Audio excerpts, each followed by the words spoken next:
دنیا کی ہر قوم اپنی زبان میں پڑھتی ہے اور ہمیں اپنی زبان میں پڑھنے کی اجازت نہیں. ہم پہلے کئی سال لگا کے دوسری زبان سیکھیں گے, اس میں آدھے لوگ تو ویسے ہی ناکام ہو کے وہ پڑھنے کا خیال ہی دل سے نکالتے ہیں, اور جو سیکھتے ہیں وہ رٹافیکیشن, وہ رٹے لگا لگا کے نا, rain is the blessing of God but it is a source of trouble for the people of Karachi. ہم نے بھی انٹر میں یاد کیے تھے, یہ انٹر پارٹ 2 میں انگلش میں نے چیپٹر یاد کیا تھا, rain is the blessing of God but it is a source of trouble for the people of Karachi. یہ جملہ مجھے اس کا مطلب نہیں پتا تھا, اب سمجھ میں آتا ہے اتنی اچھی تھوڑی انگلش ہو گئی ہے کہ رین از اے بلیسنگ, اللہ کی رحمت ہے, لیکن کراچی والوں کے لیے سورس آف ٹربل ہے یہ, ٹھیک ہے نا.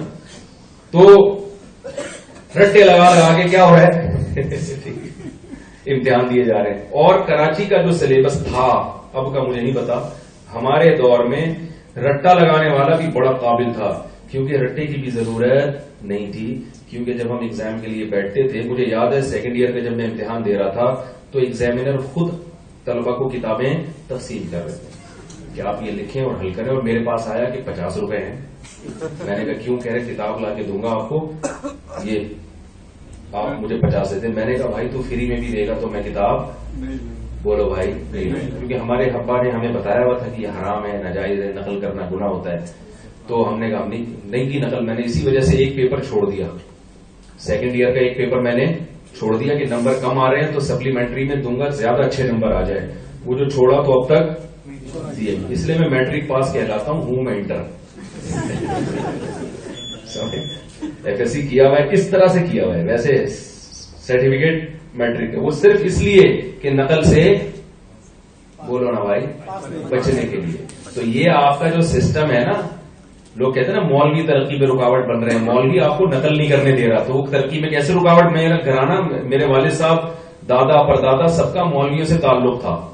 ابھی میں بات کر رہا تھا نا کہ ایک جگہ بیٹھ کے کتنے لوگوں نے دین کی خدمت کی. اللہ تعالیٰ ہمارے دادا کی مغفرت کرے. سنسار پور میں محمد شفیع خان, آپ ابھی بھی پتا کر سکتے ہیں, ایک جگہ ایک مدرسے میں 60 سال انہوں نے پڑھایا ہے, 60 ایئرس ایک مدرسے میں, 60 سال. تو اللہ نے ان سے الحمدللہ دین کا کام لیا ہے. دیکھو ہم چونکہ تھوڑا سا دینی گھرانہ تھا تو نقل پر کو کیا سمجھتے تھے؟ برا. تو پتہ یہ چلا کہ میرے بھائی اسلام آپ کو ترقی سے نہیں روکتا, آپ کو نقل سے روکے گا تو مجبوراً محنت کرنی پڑے گی نا. تو اسی وجہ سے تو ہم نے وہ پیپر نہیں دیا کہ یار محنت کر کے زیادہ اچھے نمبر لیں گے, تو وہ پھر آگے اس لائن میں تو ہم چھوڑ ہی دیا وہ, ٹھیک ہے نا, کہ اب چھوڑو یار کیا کرنا ہے. لیکن وہ چھوڑنا نہیں چاہیے تھا. انسان کے پاس دونوں تعلیمات ہوں تو زیادہ اچھا. ابا کہتے تھے کہ بیٹا چھوڑو, بھی کر لو, یہ بھی کر لو, وہ بھی کر لو. ہم نے کہا نہیں, بس ادھر ہی آ گئے. تو ابا کی بات مانی نہیں, کر لیتے تو اچھا ہوتا, نہیں بھی کرتے تو بھی ٹھیک ہے. ہانگ کانگ تو پہنچ ہی گئے نا بغیر.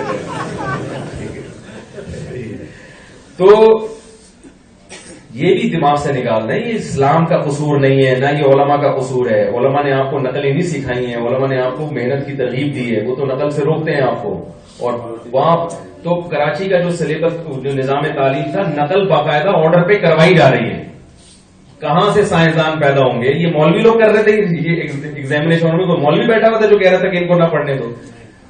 تو یہ ایتھیس لوگ, یہ مذہب مخالف لوگ ہر جرم کس کے کندھوں پہ ڈال دیتے ہیں؟